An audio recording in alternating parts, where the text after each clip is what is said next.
pessoal, graça e paz, tudo bem? Hoje vamos dar continuidade à leitura da palavra de Gênesis a Apocalipse e hoje vamos estar lendo e estudando um pouco mais sobre Deuteronômio capítulo 6. Então, nesse capítulo, a gente vai continuar vendo os princípios revelados para garantir a santidade de Israel. A gente sabe que a lei ela não veio para nos salvar, até porque se a gente for realmente mergulhar na palavra de Deus, a gente vai ver que o Senhor ele tira o seu povo com mão forte lá do Egito antes de entregar a lei, antes de se revelar na lei. Paulo nos diz lá em Romanos que a justiça de Deus se manifestou sem o intermédio da lei. Então, ou seja, a lei, ela não vem para nos salvar, a lei veio para nos conduzir, a lei veio para nos revelar a Deus, nos mostrar o que ele aprova, o que ele não aprova. Então, com isso, a gente consegue entender que a lei é a revelação do próprio Deus. Ele se mostra e ele se revela através dela. Então, ele revela também, consequentemente, que o homem é totalmente o oposto daquilo que Deus é. Paulo nos diz lá em Romanos que a justiça de Deus se manifestou sem o intermédio da lei. Então, ou seja, Cristo ele se manifestou sem com que a gente precisasse cumprir a lei. Então, nós somos considerados justos diante de Deus sem precisar cumprir a lei. Porque Cristo, que é a justiça de Deus, ele cumpriu em nosso lugar. A gente nos identifica com Cristo, nós somos considerados justos diante de Deus.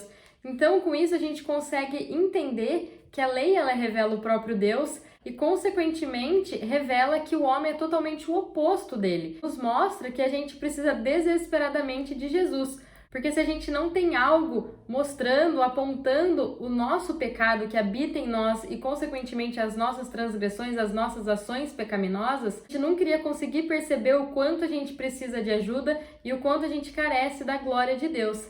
Então, a gente sabe que Deus é um Deus de princípios e Ele não os quebra. Portanto, havia um caminho a ser percorrido até que a plenitude dos tempos chegasse, até que Jesus se manifestasse. Então, conectasse o homem novamente a Deus.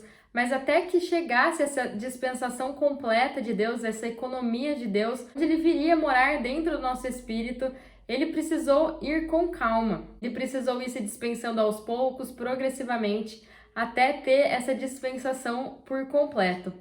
Então, tudo o que está sendo revelado nesses capítulos é exatamente um condutor, é um ajudador do homem para ir conhecendo o Deus que havia libertado eles da escravidão, que havia tirado eles do Egito. E então, depois, caminharem segundo os seus princípios e estatutos para garantir a sua santidade, para que o povo que Deus havia tirado do Egito começasse a se parecer cada vez mais com ele. E hoje, com o nosso entendimento e com a revelação da palavra, a gente sabe que a lei não salva e que somente através de Jesus nós podemos e nós somos considerados justos diante de Deus.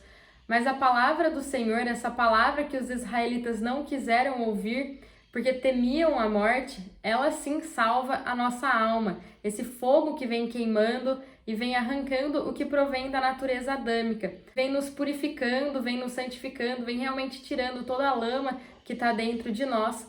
E a palavra é Jesus. Então, quanto mais dela, quanto mais de Jesus, quanto mais a gente se alimenta diariamente, mais parecido e transbordantes dele a gente vai ser. E então a gente vai começar a manifestar ele aqui na Terra.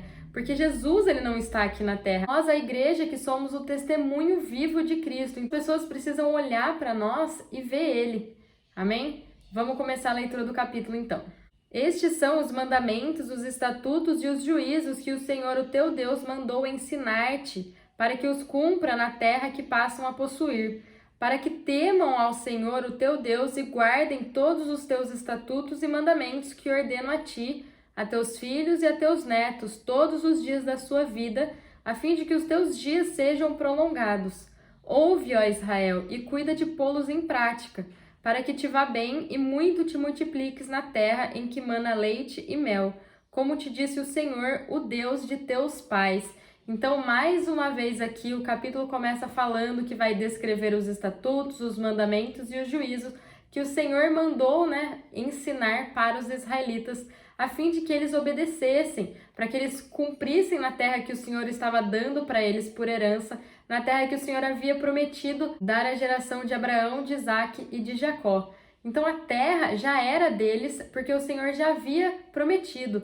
E a gente sabe que ele não é homem para que minta, nem filho do homem para que se arrependa. Então a palavra dele para Abraão estava firme, né? Ela se cumpriria, independente daquilo que eles estavam fazendo, independente dos maus caminhos que eles tinham andado, que Deus precisou deixar os israelitas ali 40 anos peregrinando no deserto para que toda uma geração perecesse ali e então a nova geração pudesse adentrar na promessa de Deus. Então Deus, ele entregaria a terra para a descendência de Abraão, de Isaac e de Jacó, mas ele desejava mais, ele desejava ser íntimo com o seu povo e ter um relacionamento com eles.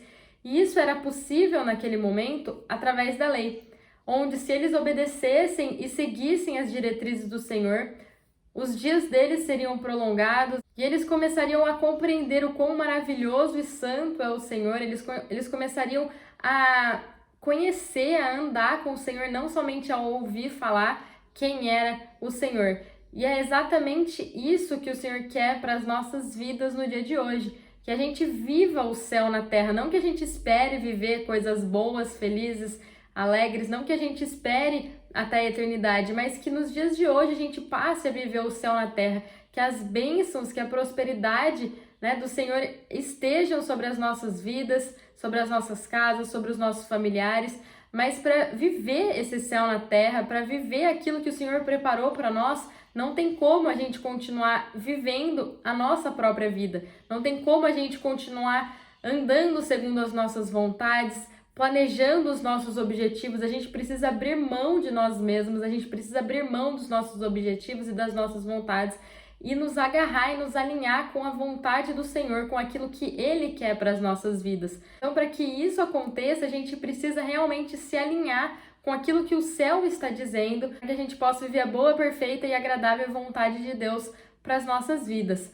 Paulo diz lá em Romanos, no capítulo 7, versículo 22 a 23, assim: pois segundo o homem interior, o espírito, tenho prazer na lei de Deus, mas vejo nos meus membros, na minha carne, outra lei que batalha contra a lei do meu entendimento e me prende debaixo da lei do pecado que está em meus membros. Ou seja, no nosso espírito, que é a habitação do Espírito Santo, nós temos prazer na lei de Deus, na palavra do Senhor, mas a nossa carne não. Nela opera a lei do pecado, da natureza adâmica. Então, por isso a gente precisa matar a nossa carne para que todo o nosso ser seja invadido pelo Espírito Santo e a gente por inteiro comece a obedecer e ter prazer nas coisas de Deus. O usufruto contínuo da terra de Canaã, como também o usufruto do jardim no Éden, dependiam da fidelidade dos israelitas e de Adão e Eva a quanto eles iriam usufruir da terra que estava disponível para eles. E também tudo isso tem a ver o quanto iremos desfrutar de Cristo. Cristo, ele está disponível para que todos tenham acesso a ele, mas usufruir dele e ele de nós depende do quanto nós estamos dispostos a ser fiéis a ele, a ser fiéis ao que ele fala. Então nós temos acesso a essa terra que é ele, a essa terra boa, através da graça. Assim como era graça também o que eles estavam recebendo em Canaã e também no Éden. Então, eles iriam comer daquilo que não plantavam, eles iriam morar daquilo que eles não haviam construído.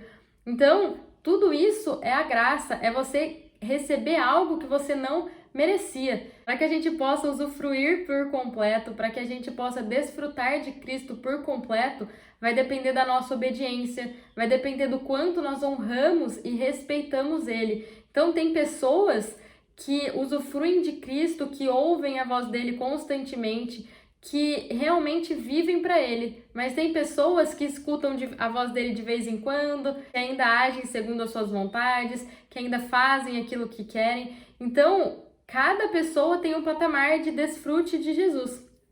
E é isso que a palavra está nos dizendo aqui. Então, isso não tem nada a ver com a salvação, porque a terra, ela foi dada de graça, a salvação em Cristo é de graça, e não por meio das obras, para que ninguém se glorie, mas usufruir inteiramente, o desfrutar de tudo o que o Senhor tem para nós nesse mundo, depende do quão nós estamos dispostos a nos oferecer como um sacrifício vivo, santo e agradável a Deus, a nos renunciar, a matar a nossa carne, para então a gente para que então a gente possa viver essa boa e perfeita vontade de Deus para nós, como nos diz lá em Romanos 12. Ouve, ó Israel, o Senhor nosso Deus é o único Senhor. Amarás o Senhor, o teu Deus, de todo o teu coração, de toda a tua alma e de toda a tua força. Nesses versículos, mais uma vez, está falando da soberania de Deus, da majestade, da glória do Senhor. Só Ele é digno, só Ele merece todo louvor, toda glória e toda adoração. Então Ele deve estar em primeiro lugar. Nada e nem ninguém devem sentar ou ocupar o lugar do Senhor nas nossas vidas. Ele sempre deve ter a prioridade. E aqui a gente vê as palavras de Jesus lá em Mateus 22, do versículo 36 ao 40. Mestre, qual é o grande mandamento na lei? Respondeu-lhe Jesus: Amará o Senhor o teu Deus de todo o teu coração, de toda a tua alma e de todo o teu entendimento. Este é o primeiro e grande mandamento. O segundo, semelhante a este, é: amarás o teu próximo como a ti mesmo. Destes dois mandamentos dependem toda a lei e os profetas. Então, isso é muito lindo, porque está falando para a gente amar o Senhor, o nosso Deus, por completo, com todo o nosso ser, com toda a nossa força, com todo o nosso entendimento. E como isso se torna possível para nós, se a gente sabe que nós somos corruptos por natureza, se a gente tende para o mal, se a gente sempre vai preferir ficar na zona de conforto, assistir um Netflix, assistir um filme, assistir qualquer coisa e não nos apresentar diante da presença de Deus, né? Como isso se torna possível para nós? Através de Jesus. Então é nele, é estando firmado nele que a gente consegue nos entregar por completo para Deus. Mas não é porque somos nós, mas porque é Ele em nós.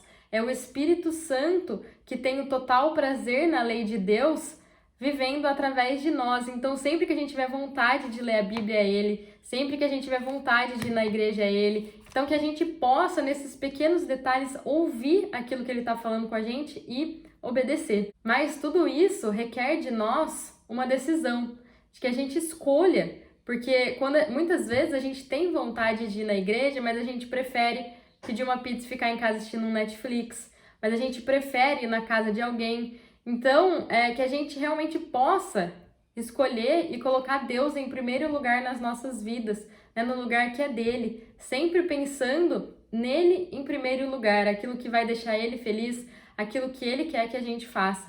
Então, desde ao acordar até a hora de dormir, desde as decisões mais simples até as mais complexas, que a gente possa deixar Ele no controle de tudo. E como que a gente faz isso? Nos alimentando dele, nos enchendo dele, até não sobrar mais nada de nós, não sobrar mais nada do nosso pecado, não sobrar mais nada da nossa antiga natureza. E isso não vem de uma hora para outra, mas vem através dessa luta diária dentro de nós, onde a carne limita com o espírito, mas que a gente tome uma decisão hoje, sabe? Que a gente realmente escolha viver para Deus, porque a gente está vivendo em um mundo onde as pessoas, a sociedade, todo mundo fala que nós devemos nos colocar em primeiro lugar, é nosso corpo, nossas regras, nossas vontades, nós nos colocando no centro, mas aí a gente vê na palavra que não é totalmente assim, né? É sempre os princípios da palavra totalmente diferente dos princípios do mundo, onde nós devemos nos tirar desse centro, tirar o nosso ego, o nosso eu desse centro que a sociedade pede pra gente colocar e colocar o Senhor, porque dele é esse lugar, é tudo para ele, é tudo por ele, e que a gente possa realmente nos firmar nessa palavra hoje. Estas palavras que hoje te ordeno estarão no teu coração. Tu as ensinarás repetidamente a teus filhos e delas falarás assentado em tua casa, andando pelo caminho, deitando-te e levantando-te. Também as atarás na tua mão por sinal e te serão por faixa na tua testa. E as escreverás nos batentes das portas da tua casa. Aqui a gente vê mais informações e ordenanças de como o Senhor estava orientando eles a respeito da lei. Então, esses versículos aqui, eles me lembravam, né, quando eu estava estudando este capítulo, o Salmo 1, versículo 1 e 2, que diz assim: Feliz é aquele que não segue o conselho dos perversos, não se detém no caminho dos pecadores, nem se ajunta à roda dos zombadores. Pelo contrário, tem prazer na lei do Senhor e medita nela de dia e de noite. É basicamente isso que o Senhor está falando para o seu povo, meditem na minha lei, na revelação de quem eu sou o tempo inteiro. Repitam as minhas palavras com frequência. Não é para elas só entrarem e fixarem no coração de vocês, é que para que vocês sejam realmente essa fonte que transborda e que alcança todos da sua casa, alcança o coração dos teus filhos, alcança o marido, alcança os pais, alcança todo mundo que está ali ao seu redor. Então é para a gente conversar sobre a palavra de Deus, sobre as escrituras a todo instante, independente de onde a gente estiver, se a gente estiver na casa, se a gente estiver no trabalho, se a gente estiver andando. Então é isso que o Senhor quer, que as palavras dele estejam nas nossas bocas. Isso é muito lindo porque a palavra foi escrita para o pessoal, para os israelitas, quando eles estavam adentrando a terra, mas ela também é muito real para nós. Essa palavra é viva e a gente também pode tomar isso como uma instrução de Deus nas nossas vidas. Ao invés de a gente ficar falando da vida dos outros, a gente ficar falando dos problemas, sobre as coisas fúteis e passageiras, que a gente passe agora a falar do Senhor, que a gente passe agora a falar daquilo que Ele está fazendo. Mas como que a gente vai falar se a gente não sabe? Como que a gente vai falar se a gente não lembra da palavra? Então, que a gente comece agora a ler a palavra dia e noite sem cessar, para a gente ficar sentado o dia todo, sem cumprir os nossos compromissos diários, mas é para a gente começar a criar esse novo hábito, né, de estar dirigindo, proclamando as palavras do Senhor, de estar lavando a louça, proclamando as palavras do Senhor, né, que a gente possa ter o YouTube, que a gente possa ouvir pregações, que a gente possa ouvir músicas e tá sempre nos enchendo da palavra dele, porque aquilo que nós somos cheios é aquilo que nós falamos. Então que a gente possa criar esse hábito de todo dia estar na presença do Senhor, mesmo nas coisas ordinárias do dia a dia, que a gente possa estar louvando e agradecendo Ele sempre. Quando o Senhor, o teu Deus, te fizer entrar na terra que sob juramento prometeu a teus pais, Abraão, Isaque e Jacó, que te daria grandes e boas cidades que não edificastes, casas cheias de bem que não enchestes, poços abertos que não cavastes, vinhas e olivas que não plantastes, quando comeres e te fartares. Guarda-te que não te esqueças do Senhor que te tirou da terra do Egito, da casa da servidão. Ao Senhor, o teu Deus, temerás, a Ele servirás e pelo seu nome jurarás. Então, aqui nesses versículos, Moisés ele orienta o povo quanto à obediência a Deus, quanto a não esquecer do Senhor depois que ele conduzisse os israelitas à terra que ele havia prometido a Abraão, a Isaque e a Jacó. Então aqui Moisés, ele estava falando que era para o povo começar a olhar nos pequenos detalhes o cuidado de Deus para com eles, porque eles iriam entrar para desfrutar da graça do Senhor. Então eles entrariam e eles teriam tudo do bom e do melhor sem ter precisado fazer nada. Eles teriam as melhores casas para morar e não teria sido eles que edificaram. Eles teriam água para beber e eles não iam cavar o poço. Eles iam ter vinhas e olivas para comer e para beber, mas sem precisar ter plantado, que eles poderiam se fartar com isso. Mas a instrução de Moisés aqui, ó, desfrutem disso tudo, do que Deus está dando para vocês, do que Ele havia prometido, mas não se esqueçam que foi Ele que entregou, não se esqueçam que Ele que possibilitou tudo isso que vocês estão vivendo, todas essas bênçãos, e não deixem de se relacionar com Ele. Então esse é um risco muito grande que eles estavam correndo, mas que a gente também está correndo, porque muitas vezes a gente nos aproxima de Deus pelo que Ele pode nos dar.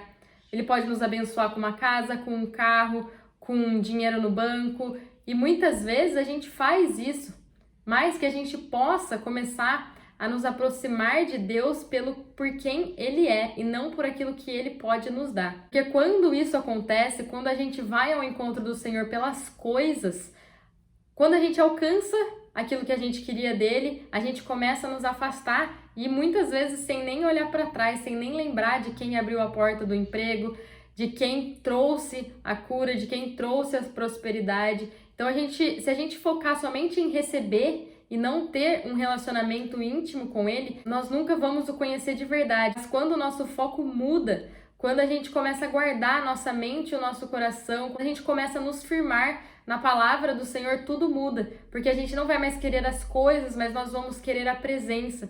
Porque a gente vai saber que Ele é o nosso pastor e Ele não vai nos faltar. Mesmo que todas as coisas faltem, mesmo que tudo esteja complicado, mesmo que tudo esteja difícil na nossa vida, a gente sabe que Ele está presente, a gente sabe que Ele pode nos ajudar, que Ele nos ama. E quando a gente tem esse entendimento, a gente percebe que não há nesse mundo nada mais precioso do que ter intimidade, do que ter um relacionamento com o Senhor. Então os israelitas, eles estavam prestes a entrar em Canaã, logo eles estariam desfrutando das bênçãos, da graça e do favor do Senhor sobre a vida deles. E quando esse período de paz, conforto, tranquilidade chegasse, a orientação era para que eles não se esquecessem de quem havia possibilitado tudo isso, quem havia os conduzido para aquele lugar que manava leite e mel.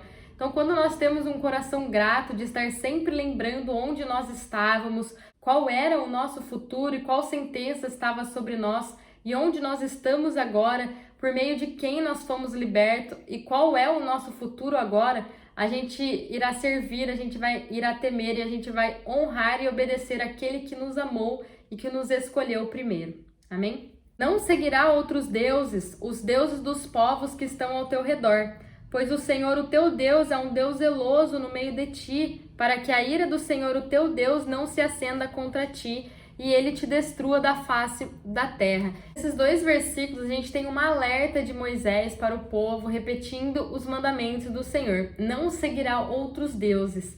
E a resposta do porquê eles não deveriam fazer isso está no verso 4 deste mesmo capítulo, onde Moisés afirma: Ouve, ó Israel, o Senhor nosso Deus é o único Deus. Sempre importante lembrar que lá no Egito, eles estavam escravizados, rolava muita idolatria. Então os egípcios acreditavam em vários deuses. Nesse meio tempo, o Senhor se revelou para o seu povo, ele mostrou o seu poder, a sua glória, a sua majestade, e agora ele estaria introduzindo o seu povo numa terra que estava habitada por pessoas, por povos que também adoravam deuses estranhos.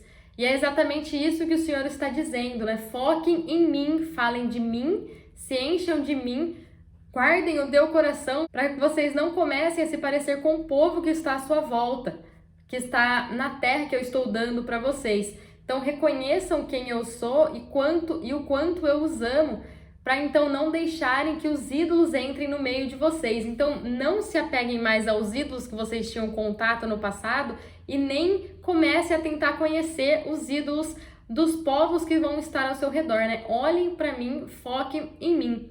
E para nós, nos dias de hoje, o alerta é o mesmo, porque tudo que nós adoramos passa a ser o nosso Senhor, se torna um ídolo para nós. Seja dinheiro, seja carro, seja bens materiais, seja pessoas, tudo que a gente coloca como prioridade, o centro da nossa vida, não sendo o Senhor, se torna nosso ídolo. O Senhor, ele não divide a sua glória com ninguém. A glória deve ser dele eternamente. Então, tudo que a gente faz, que a gente fala, como a gente se veste, a gente nos conduz, deve glorificar e exaltar o nome do Senhor. Não tentarás o Senhor, o teu Deus, como tentastes em Massá, lá em Meribá. Neste versículo diz para não tentarmos ao Senhor. A gente sabe que Deus não tenta ninguém e que ele apenas permite que Satanás envie alguns testes e provações, mas junto com elas, Deus é fiel e não permite que a gente seja tentado além do que a gente consegue suportar. Ele também nos envia o escape. Então, de maneira nenhuma a gente deve tentar o nosso Deus, colocar ele à prova, como fizeram os israelitas lá em Êxodo 17:7, onde eles testaram Deus no sentido negativo da ingratidão e rebeldemente questionaram se Deus estava ou não no meio deles. Jesus, quando ele foi tentado pelo diabo no deserto, lá em Mateus 4, do versículo 5-7, Jesus ele declara a palavra: não tentarás o Senhor teu Deus. Então, por esse motivo, nós não devemos andar segundo nossos corações enganosos, nossos sentimentos, porque muitas vezes a gente acha que o Senhor não está conosco, que ele nos abandonou, a gente acha que ele não está vendo o que a gente está passando e com isso a gente tende a andar pela vista e querer tentar ao Senhor para que ele nos mostre e prove para nós que ele realmente está no controle da situação, que ele realmente está conosco. E isso é um engano muito grande. Por isso que a gente deve não andar pelo que nós vemos, mas andar pelo que nós sabemos. E o que nós sabemos é isso, que o Senhor está conosco a todos os instantes. Diligentemente guardarás os mandamentos do Senhor, o teu Deus, bem como os teus testemunhos e estatutos que te ordenei. Farás o que é reto e bom perante o Senhor, para que te vá bem e entres e possuas a boa terra que o Senhor jurou dar a teus pais, expulsando da tua frente todos os teus inimigos, como o Senhor tem dito. Então Moisés mais uma vez exorta o povo a guardar os estatutos, mandamentos do Senhor, a guardar cuidadosamente, a levar a sério, a ter temor, respeito e honrar ao Senhor, o Criador, que tudo corresse bem com eles, para que eles entrassem e desfrutassem da terra que o Senhor havia prometido entregar para eles. A gente sabe que o povo, por desobediência e incredulidade, eles haviam atrasado a bênção por 40 anos, onde eles peregrinavam no deserto. Agora eles estavam tendo a oportunidade de fazer tudo novo. Um ciclo havia se completado e eles precisavam romper, eles precisavam obedecer para não caírem no mesmo lugar e da mesma forma que seus pais caíram. Por isso a orientação aqui é fazer o que é reto e bom perante o Senhor, fazer aquilo que Deus aprova. E nós só conseguimos isso se a gente mergulhar na palavra, para a gente realmente o conhecer e alinhar a nossa mente e o nosso coração ao dele. Para que a gente comece a desejar aquilo que ele deseja, para que a gente comece a querer aquilo que ele quer, para que a gente sinta e pense o mesmo que ele. Mas como a gente vai fazer isso se a gente não lê a palavra, se a gente não o conhece? E isso é a coisa mais extraordinária que a gente pode fazer, é pedir para o Senhor para que Ele imprima em nós o caráter e a mente de Cristo. Mas para isso a gente precisa escolher e ler a palavra de Deus, a gente precisa estar em constante contato com Ele, porque assim a gente vai começar a não mais fazer o que é bom para nós ou o que a gente acha que a gente precisa, mas a gente vai começar a fazer aquilo que é bom perante os olhos do Senhor, mesmo que a princípio seja diferente daquilo que a gente achava que ia ser, sempre tendo em mente que os caminhos e os pensamentos do Senhor são mais altos e maiores que os nossos. E tudo isso é possível quando a gente tem um íntimo relacionamento com o Senhor, o nosso Deus. Quando teu filho te perguntar no futuro, que são estes testemunhos, estatutos e juízos que o Senhor, o nosso Deus, vos ordenou? Então dirás a teu filho: éramos escravos de Faraó no Egito, mas o Senhor nos tirou de lá com mão forte. À nossa vista, o Senhor fez grandes sinais e terríveis prodígios contra o Egito, contra Faraó e contra toda a sua família. Ele, porém, nos tirou de lá para nos trazer a terra que com juramento prometera a nossos pais. O Senhor nos ordenou que cumpríssemos todos estes estatutos, para temermos ao Senhor, o nosso Deus, para que tudo nos corra bem, para nos guardar em vida como hoje se vê. E será justiça para nós se cuidarmos de cumprir todos estes mandamentos perante o Senhor, o nosso Deus, como Ele nos tem ordenado. Então Moisés ele ordenou aos israelitas a instruir seus descendentes acerca do significado de todos os mandamentos. Então era para ir passando de geração em geração. Da mesma forma, nós cristãos, a gente deve certificar de que nossos filhos, de todas as pessoas à nossa volta, elas conheçam e elas compreendam os princípios da palavra de Deus. E a gente deve começar a fazer isso desde cedo. Porque o mundo está muito rápido em querer doutrinar, principalmente as crianças, com princípios e valores que estão longe de Deus e da sua palavra. Por isso a gente deve chegar antes do mundo, a gente deve chegar antes dos conceitos errados. E essa é a observação que Moisés faz. Ensinem seus filhos para não se perder aquilo que o Senhor fez. Passem de geração em geração as maravilhas que o nosso Deus havia feito. Então eles deveriam contar toda a história, onde eles habitavam, quem tinha o tirado de lá, como o Senhor havia os tirado de lá, por que o Senhor havia feito isso. Então Deus havia os tirado do Egito com mão forte, manifestando seus prodígios e milagres, para que a sua palavra, para que a sua promessa se cumprisse. Então o Senhor ordenou que eles cumprissem cuidadosamente, para que eles guardassem a lei minuciosamente, para que tudo corresse bem. Então, o próprio Deus nos dá razão para que a gente ouça e para que a gente observe a sua palavra, para que tudo nos vá bem, para que a gente não fique preso em círculos hereditários, para que a gente realmente desfrute céu na terra. Que nossa vida aqui nesse mundo seja plena e abundante, não somente nas coisas materiais que perecem, mas com a presença do Senhor controlando totalmente as nossas vidas. E no verso 25 aqui, Moisés diz que se eles cumprirem todos os mandamentos perante o Senhor, isso seria justiça para eles. Então, basicamente, todo aquele que conseguisse cumprir a lei seria considerado justo diante do Pai. Mas a gente sabe que todos nós pecamos, a gente sabe que todos nós nascemos com a herança de Adão e impossibilitava isso. Então, nenhum ser humano descendente de Adão conseguiria cumprir toda a lei. Sendo assim, todos nós estávamos destituídos e condenados à morte. Mas glória a Deus que o Senhor sempre teve um plano para nos levar novamente a Ele e para que a gente fosse considerado justo diante dele, não por aquilo que nós iríamos fazer, mas por aquilo que ele iria prover, né? Através do cordeiro que ele proveria. Lá em Romanos 3, versículo 23 a 26 diz assim: pois todos pecaram e carecem da glória de Deus, mas ele em sua graça nos declara justos por meio de Cristo Jesus, que nos resgatou do castigo por nossos pecados. Deus apresentou Jesus como sacrifício pelo pecado, com o sangue que ele derramou, mostrando assim sua justiça em favor dos que creem. No passado, ele se conteve e não castigou os pecados antes cometidos, pois planejava revelar sua justiça no tempo presente.